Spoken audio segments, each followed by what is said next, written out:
Persetan denganmu, leluhur kehancuran besar, kau orang tua, bisakah kau berhenti bicara? Kau hanya mempermalukan dirimu sendiri. Aoling, leluhur pertama naga sejati, tidak dapat menahannya lagi dan langsung menendang leluhur kehancuran besar, dadanya naik turun karena amarah bagai ombak. Orang tua mesum ini hanya bicara omong kosong di sarang naga kekacauan dan mempermalukan dirinya sendiri, tapi sekarang dia telah mempermalukan dirinya sendiri di kota aliansi manusia. Ini sungguh memalukan. Sungguh tak tertahankan untuk ditonton. Naga tua, apakah aku salah? Sang naga primordial menyeka jejak kaki di tubuhnya dan berkata dengan sedih. Benar sekali, kamu tidak salah. Pada saat ini, penguasa istana Anyu melintas dan tiba-tiba datang ke sisi Hong Huang Zulong. Dia memegang tangannya dengan gugup dan berkata, Saudara Zulong, apakah yang Anda katakan tadi benar? Apakah Tuan Muda Chen benar-benar berencana untuk menambah orang? Matanya berbinar dan dia penuh harap. Berdasarkan pengalaman saya mengikuti Qin Chen selama bertahun-tahun, kemungkinan besar begitu. Kata naga kuno agung sambil mencubit jenggot naganya. Tetapi jika Tuan Muda Chen melakukan ini, apakah nyonya-nyonya lainnya akan setuju? Tuan Istana Anyu bertanya dengan gugup. Hong Huang Zulong melirik tuan rumah Anyu dan berkata dengan nada meremehkan, anakmu mengorbankan dirinya sebagai salah satu raksasa wilayah 13 bintang selatan. Ini menunjukkan bahwa kamu tidak memiliki pemahaman yang mendalam tentang anak Qin Chen. Aku katakan kepadamu, jika anak Qin Chen adalah pemimpin masalah ini, kemungkinan besar itu tidak akan berhasil. Orang itu paling suka mendirikan lengkungan kesucian. Dia tidak pernah mengambil inisiatif dan merupakan panutan sekaligus panutan. Petik 2. Tetapi karena Qian Sui, Sisi dan yang lainnya ada di sini, tidak akan ada masalah. Hong Huang Zulong tersenyum dan berkata, para wanita simpanan adalah orang-orang yang memiliki dunia di dalam hati mereka. Mereka paling suka menjodohkan anak kecil Qin Chen dengan wanita lain, karena mereka tahu betul bahwa semakin besar kemampuan, semakin besar pula tanggung jawabnya, dan cinta sejati tidak terbatas, yang berada di atas cinta remeh antara pria dan wanita. Xiao Yao Supreme dan yang lainnya menatap Hong Huang Zulong dengan garis-garis hitam di wajah mereka. Orang ini benar-benar orang yang berbakat. Pepatah, semakin besar kemampuan, semakin besar pula tanggung jawab, sebenarnya dapat digunakan dengan cara ini. Dia seorang jenius. Nilai-nilai macam apa ini? Aoling, leluhur naga sejati, mencengkeram telinga leluhur naga dari hutan belantara yang luas, hampir merobek telinga naganya, katakan padaku lagi. Naga tua, apakah apa yang kukatakan tidak masuk akal? Naga leluhur dari hutan belantara yang luas itu menyeringai dan berkata, Aoling, apakah kau pikir dirimu lebih hebat dari para gundik? Ini, wajah Aoling tiba-tiba berubah, dia tidak berani menjawab. Itu bagus. Leluhur naga agung buru-buru melepaskan diri, kamu harus belajar lebih banyak dari para nyonya. Apakah Anda ingin mencari masalah? Aoling, leluhur naga sejati, tidak dapat menahan diri lagi dan memukul naga leluhur agung dengan dahsyat. Di satu sisi, penguasa rumah Anyu sedikit gemetar. Melihat hal ini, Xiao Yao Supreme menghela napas dan berkata dengan suara yang dalam, jangan khawatir, Tuan Anyu. Pertama-tama, saya percaya bahwa Qin Chen dan keponakan Mu Ling bukanlah tipe orang yang berkemauan lemah. Tentu saja, tidak menutup kemungkinan bahwa identitas Qin Chen akan memberikan tekanan yang tidak terlihat kepada keponakan Mu Ling. Baiklah, sekarang aku akan mengirim pesan kepadamu untuk Qin Chen, memintanya untuk memperhatikan perilakunya. Meskipun sekarang dia adalah penyelamat alam semesta asli dan penguasa alam semesta asli, bukan berarti dia dapat melakukan apapun yang dia inginkan dan memaksa orang lain untuk melakukan hal-hal yang bertentangan dengan keinginan mereka. Orang yang benar-benar kuat perlu menghormati kebebasan kepribadian makhluk hidup manapun. Begitu suara itu jatuh, Xiao Yao Supreme mengeluarkan slip geokomunikasi yang khusus digunakan untuk berkomunikasi dengan Qin Chen, dan ingin memperingatkan Qin Chen. Wajah Tuan Anyu berubah drastis, dia bergegas maju dan memegang tangannya, tidak, jangan mengirim pesan kepada Tuan Muda Chen. Supreme Xiao Yao mengerutkan kening, dengan lembut menekan tangan kanannya di punggung tangan Lord Anyu, dan berkata dengan lembut, Lord Anyu, jangan khawatir. Qin Chen bukanlah tipe orang yang tidak mendengarkan nasihat, dan dia bukanlah tipe orang yang akan membalas dendam karena hal semacam ini. Sambil berkata demikian, dia melepaskan diri dari Lord Anyu dan hendak mengirim pesan. Jangan. Penguasa rumah Anyu begitu cemas hingga hampir menangis, dan buru-buru berkata, Yang Mulia Xiao Yao, tidak, Tuan Xiao Yao, mohon jangan hancurkan kebaikan rumah Anyuku. Aku bertanya kepada saudara Zulong sebelumnya, bukan karena aku takut Tuan Muda Chen akan melakukan sesuatu yang buruk kepada putriku, tetapi karena aku takut dia akan melakukan sesuatu yang buruk kepadaku. Hah! Semua orang menoleh, masing-masing dengan tanda tanya di wajah mereka. Apakah mereka mendengarnya dengan benar?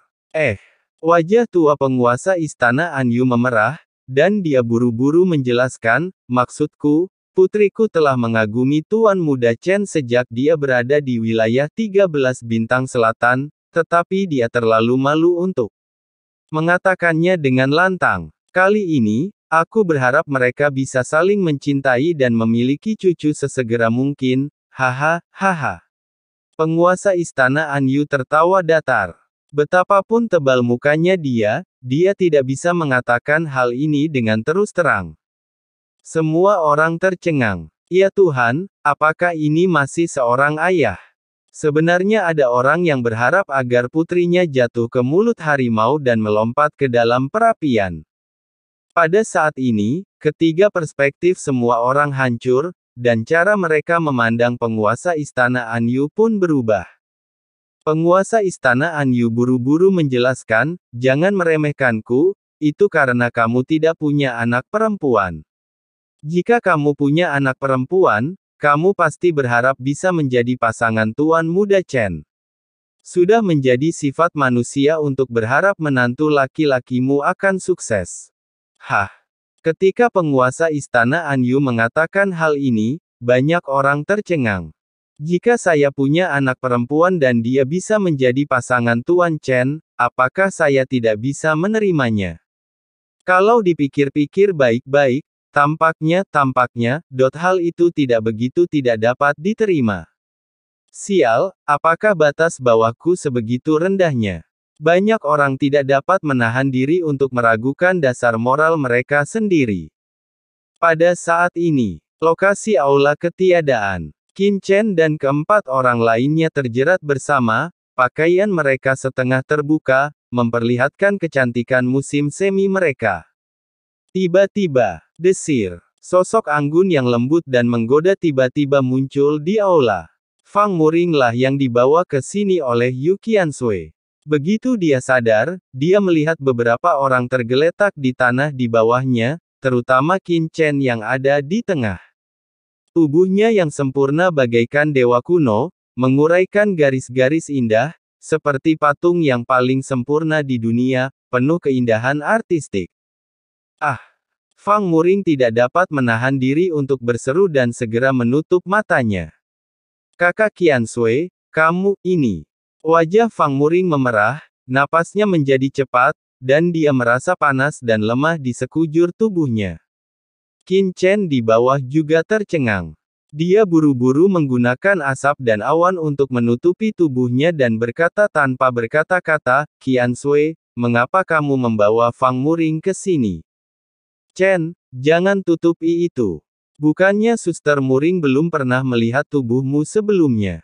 Lagi pula, bukankah kau baru saja mengatakan bahwa kau tidak bisa menerobos ke Kaisar Dewa karena kau tidak memiliki asal-usul jurang dalam tubuhmu? Kami telah mengetahui bahwa leluhur istana penguasa kegelapan mungkin memiliki hubungan dengan klan Abyss, jadi mereka meninggalkan harta karun Abyss seperti Istana 10 Kesengsaraan, dan Suster Muring juga memiliki kekuatan jurang khusus dalam tubuhnya. Qiansui terkekeh dan langsung menarik Fang Muring jatuh. Qin Chen pada awalnya secara alami tidak mau, tetapi di bawah tekanan keempat wanita itu, bagaimana dia bisa melepaskan diri? Dalam beberapa detik, dia tidak mampu lagi menahannya. Yang terpenting adalah, saat dia dan Fang Muring menyatukan jiwanya, dia sudah tertanam di dalam dirinya, dan jauh di dalam hatinya dia sebenarnya tidak ingin menjadi laki-laki yang tidak bertanggung jawab itu. Sekarang kertas jendelanya sudah robek, dia tidak bisa menolak. Kepulan-kepulan. Fang Muring sangat pemalu pada awalnya. Meskipun mereka berdua telah mengalami penyatuan jiwa dan roh ketika mereka mengatasi malapetaka, Qin Chen mengira itu adalah ilusi pada saat itu, dan itu hanya penyatuan jiwa dan roh. Sekarang tubuh dan jiwanya telah menyatu, dia menjadi sangat malu. Namun, ketika dia mengetahui bahwa Qin Chen tidak memiliki asal-usul jurang, dia segera mempertaruhkan nyawanya dan mencoba yang terbaik untuk bergabung dengan Qin Chen. Ledakan. Aura yang mengerikan melonjak, dan tampaknya ada kekuatan yang terbuka jauh di dalam jiwa Fang Muring. Aura yang menggetarkan jantung tiba-tiba melonjak, dan dalam sekejap, seluruh aula mencapai titik beku, seolah-olah jatuh ke dalam jurang. Qin Chen sedikit terkejut. Aura jurang yang begitu kuat. Yang mengejutkan Qin Chen adalah aura jurang dalam tubuh Fang Muring cukup mencengangkan. Meskipun tidak terlalu kuat sekarang, aura inti asli membuat Qin Chen sedikit berdebar-debar. Ini pastinya napas jurang tingkat atas. Tidak jauh dari situ, murid-murid Sisi, Qiansui dan yang lainnya juga membeku. Ada sesuatu tentang Fang Muring. Ledakan. Di bawah inisiatif malu-malu Fang Muring, sumber jurang yang menakjubkan ini memasuki tubuh Qin Chen seperti aliran air yang gemericik. Berdengung. Dalam sekejap, aura mengerikan Kaisar Dewa di tubuh Qin Chen melonjak, dan seluruh orang menjadi agak halus, memberikan ilusi bahwa ia mengendalikan dimensi yang lebih tinggi. Sisi dan yang lainnya merasa gembira. Apakah Chen akan membuat terobosan? Namun pada saat berikutnya, mereka kecewa. Setelah mencapai puncak tertentu, aura Qin Chen tidak menembus dinding membran dan akhirnya memudar. Fang Muring berusaha keras menggerakkan dirinya, menggertakkan giginya dan berusaha mati-matian membantu Qin Chen menerobos, berusaha sekuat tenaga mengaktifkan asal-muasal dalam tubuhnya. Namun sayangnya, dia gagal pada akhirnya.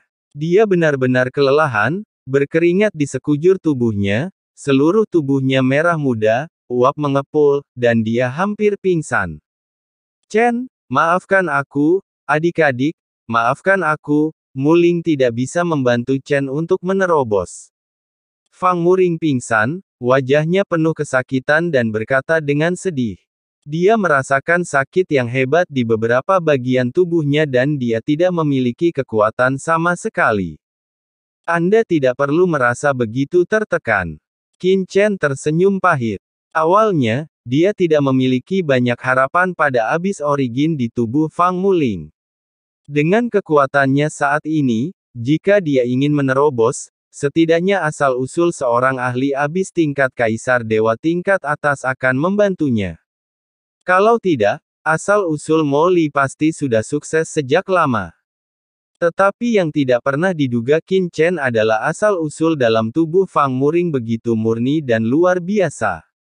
Di antara semua master jurang yang pernah dilihatnya, hanya asal-usul kerajaan dalam tubuh Mo Li yang sedikit lebih kuat darinya. Sedangkan para penguasa jurang lainnya, tidak ada satupun yang dapat menandinginya. Apa asal-usul Fang Muring?